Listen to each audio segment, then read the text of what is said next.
Baik, di sini saya akan menjelaskan mengenai definisi akuntansi.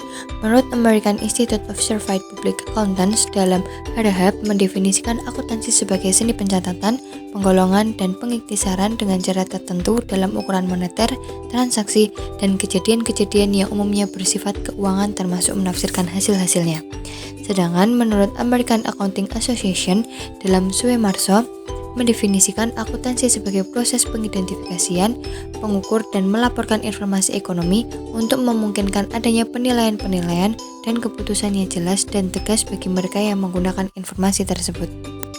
Berdasarkan definisi tadi, dapat disimpulkan bahwa yang pertama, akuntansi sebagai sistem informasi adalah informasi ekonomi dari kegiatan atau transaksi organisasi ataupun perusahaan. Yang kedua, akuntansi adalah proses pengidentifikasian, pengukuran, pencatatan, dan pelaporan informasi ekonomi yang berupa laporan keuangan. Dan yang terakhir, informasi ekonomi yang dihasilkan oleh akuntansi diharap berguna untuk penilaian dan pengambilan keputusan bagi pihak yang memerlukan. Kemudian di sini saya akan menjelaskan tentang peranan dan kegunaan akuntansi. Yang pertama, peranan akuntansi sebagai suatu sistem informasi.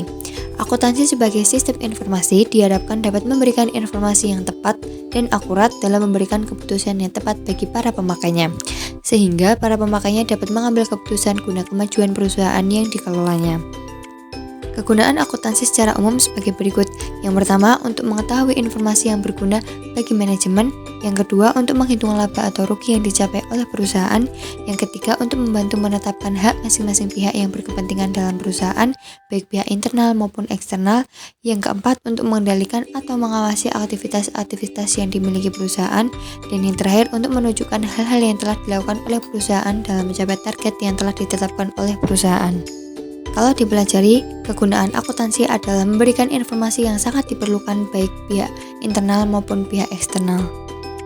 Pihak internal sendiri adalah pihak yang berada dalam struktur organisasi. Manajemen adalah pihak yang paling membutuhkan laporan akuntansi yang tepat dan akurat untuk mengambil keputusan yang baik dan benar. Akuntansi berguna untuk mencapai tujuan-tujuan berikut. Yang pertama, menyusun rencana kerja yang baik untuk pelaksanaan kegiatan tahap berikutnya. Yang kedua, pengendalian. Berdasarkan rencana dan penerapan sistem akuntansi yang baik dapat dikontrol atau dinilai jalannya perusahaan. Dan yang terakhir, pertanggungjawaban. Setelah diadakan pencatatan terhadap semua transaksi dan kejadian, pada akhir periode disusun laporan keuangan untuk disampaikan kepada pemilik atau pihak eksternal lainnya untuk mendapatkan penilaian. Pihak eksternal adalah pihak yang berada di luar perusahaan. Contohnya yaitu yang pertama, investor. Investor membutuhkan informasi keuangan perusahaan untuk menentukan apakah akan menanamkan modalnya atau tidak. Jika dalam prediksi investor akan memberikan keuntungan yang baik, maka investor akan menyetorkan modal ke perusahaan, dan begitu juga sebaliknya. Yang kedua, pemerintah. Besar pajak yang harus dibayarkan perusahaan atau organisasi kepada pemerintah sebagian besar berdasarkan atas informasi pada laporan keuangan perusahaan. Yang ketiga, kreditur. Jika perusahaan sedang terdesak dan membutuhkan dana segera, perusahaan mungkin akan meminjam uang pada kreditur seperti meminjam uang di bank, berhutang barang pada supplier atau pemasok. Kreditur akan memberikan dana jika perusahaan memiliki kondisi keuangan yang baik dan tidak akan memiliki potensi yang besar untuk merugi. Nah, yang terakhir, pihak lainnya. Sebenarnya masih banyak pihak lain dari luar perusahaan yang mungkin saja akan menggunakan laporan atau informasi akuntansi suatu organisasi seperti para karyawan, serikat pekerja, auditor akuntan publik, polisi, pelajar atau mahasiswa, wartawan, dan banyak lagi. Selanjutnya, profesi akuntansi. Pada umumnya, akuntansi dibedakan menjadi dua bidang, yaitu akuntansi publik dan akuntansi internal. Pertama, akuntansi publik adalah akuntan yang memberikan jasanya untuk melayani kebutuhan masyarakat. Jenis pekerjaan yang biasanya dilakukan oleh para akuntan publik adalah pemeriksaan laporan keuangan atau auditing. Setelah itu, bantuan di bidang perpajakan dan konsultasi manajemen. Nah, akuntan internal adalah akuntan yang bekerja dalam suatu perusahaan tertentu. Akuntan intern sangat beraneka ragam, antara lain akuntansi di bidang biaya, bendahara, controller, sistem informasi, auditing, pajak, dan sebagainya. Kemudian ada satu lagi yaitu akuntan pemerintah. Adalah akuntan yang dipekerjakan pada sebuah lembaga pemerintah.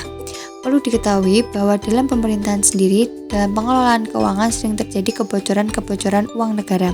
Oleh karena itu, pemerintah perlu adanya akuntan pemerintah yang dapat mengontrol pengelolaan uang negara. Selanjutnya, bidang-bidang akuntansi. Yang pertama, akuntansi publik atau public accounting. Pemeriksaan laporan keuangan atau auditing adalah bidang pekerjaan profesi akuntansi paling utama yang diberikan kepada publik atau umum. Hasil pemeriksaan akuntan publik dituangkan dalam sebuah laporan yang disebut laporan hasil pemeriksaan akuntan. Yang kedua ada akuntansi perpajakan atau tax accounting, adalah jasa akuntan publik yang banyak dibutuhkan masyarakat.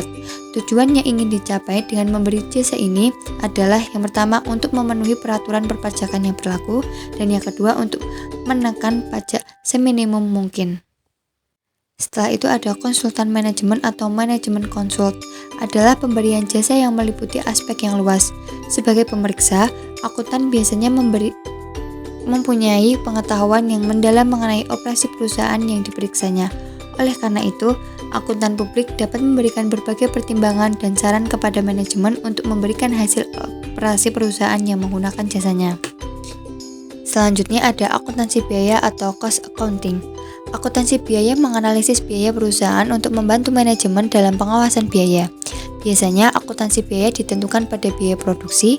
Akuntansi biaya yang baik akan bantu manajemen dalam penetapan harga jual produknya sehingga diperoleh laba yang lebih besar.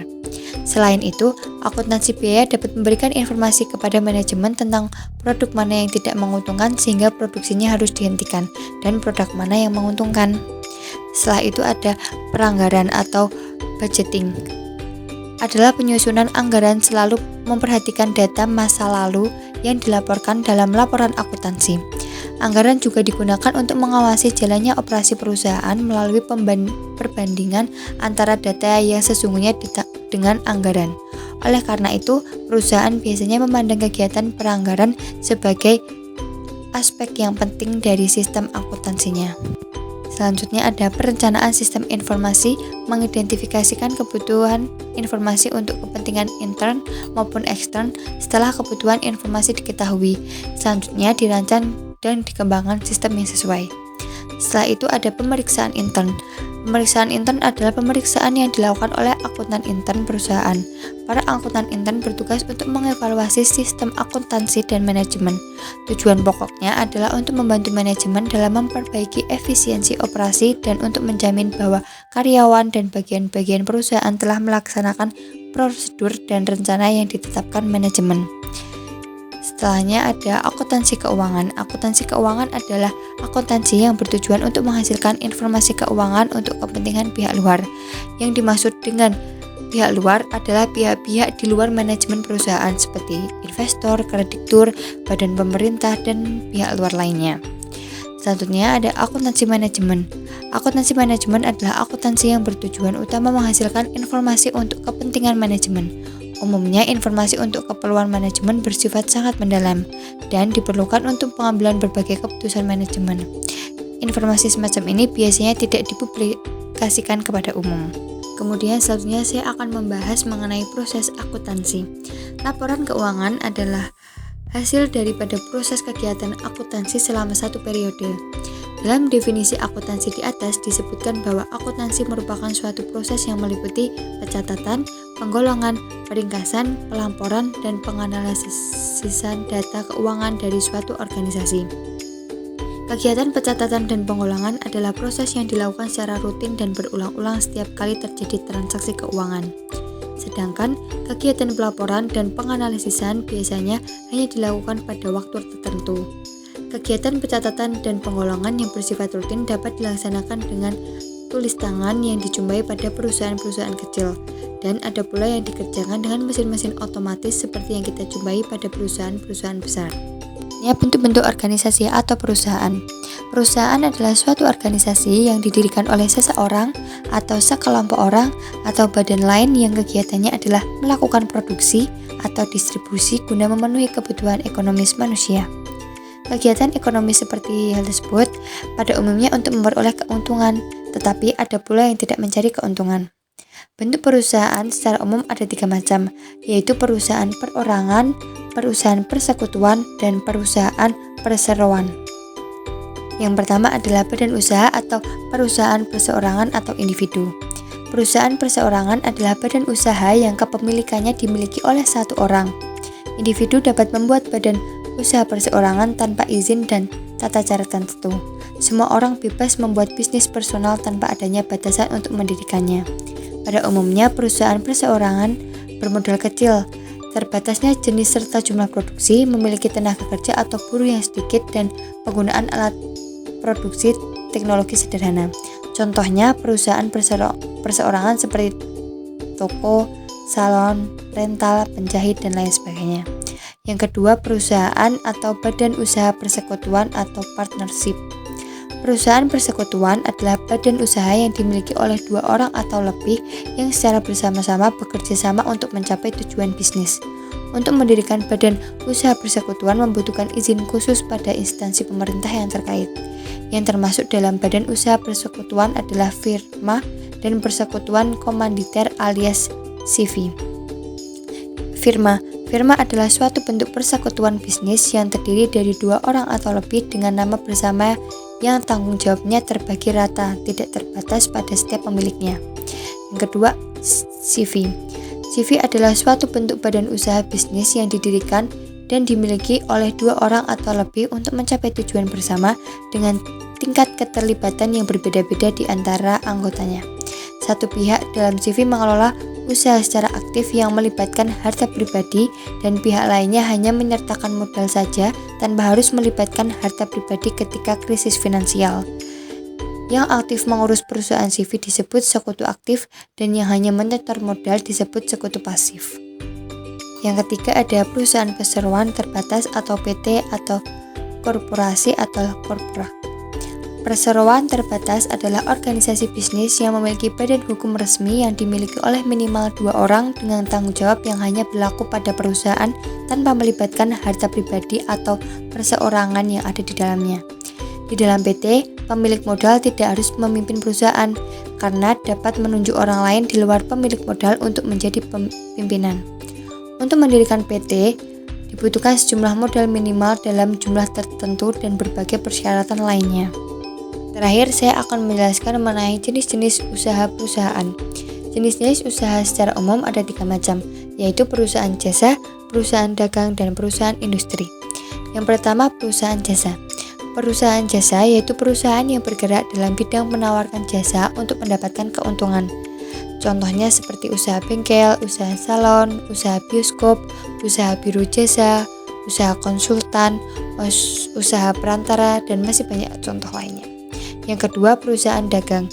Perusahaan dagang yaitu perusahaan yang bergerak di bidang membeli barang dagangan dan menjual kembali barang tersebut untuk mendapatkan keuntungan, seperti bahan bangunan, department store, supermarket, dan masih banyak contoh lainnya.